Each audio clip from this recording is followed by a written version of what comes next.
the Stafford Voice.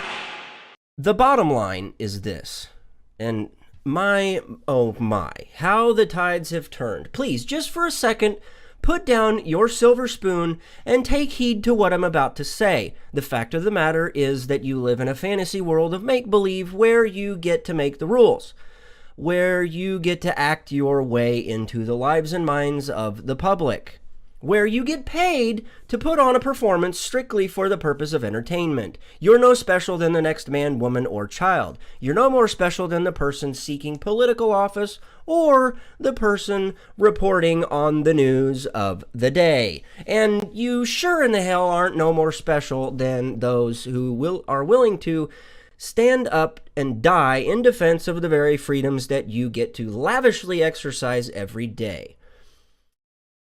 It's right time for you to climb down off your high horse, put down your phony trophy, and come to the realization that life isn't always rainbows, roses, and unicorns.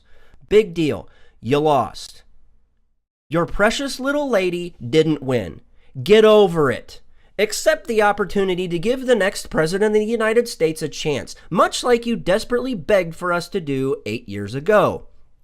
He was given a fair chance, more than his fair chance if you ask me. However, the race has been decided, and you didn't win. No, you see, in the real world, some win while some others lose. Not everyone deserves a trophy. If they did, you certainly wouldn't have had the chance to stand atop the podium spitting your liberal agenda. If you were so consumed with the idea of empathy that you preached, you would stand in protest of the repercussions of the race-baiting agenda that has been force-fed to us over the last 8 years.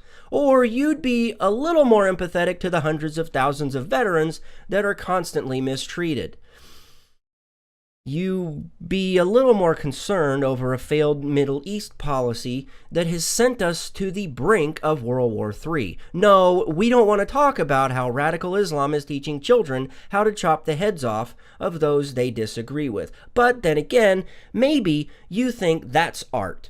You can spout off all the fancy quotes you want, but until the day comes where you realize, or where you are willing to put yourself aside and walk a few miles in someone else's shoes, have a seat. Realize for a few seconds, in fact, write it down on one of your little note cards so you don't forget, because your hypocritical argument is null and void. As a matter of fact, let me end by quoting something you once said that you should have reminded yourself of before riding in on your high horse, standing upon the podium, and accepting your false trophy. You once said, and I quote, "It is well that the earth is round, that we do not see too far ahead."